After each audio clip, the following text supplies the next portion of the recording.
एक होना चाहिए सभी को, एकता में ही वह बल है। अलग अलग लकड़ी धुआड़ा करे छे त्यारे भेगा थी जाए तो होलिका दहन थी जाए पछी, है ना। तो हमारी हाँ ये तो इसलिए तो कष्ट है, अधिक कष्ट है। आतंकवादी हमला पहला तो नहीं है, इसके पहले भी हुए, लेकिन इस बार तो हिंदू हिंदू कह करके हिंदुओं को मारा है।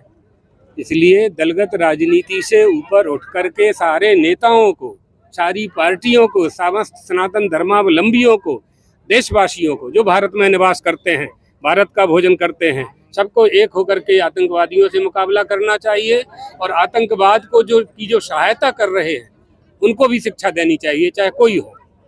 श्री दिव्येश भाई अकबरी, श्री विनोद भाई भंडेरी, श्रीमती बीनाबेन कोठारी उपस्थित सौ શું કહેશો, કેવી રીતના મારું સ્પષ્ટ માનવું છે, દેશના લોકોની પણ અપેક્ષા છે કે વડાપ્રધાન નરેન્દ્રભાઈ અને ગૃહમંત્રી અમિતભાઈ એક એકને ગોતીને આનો બદલો લેશે જ।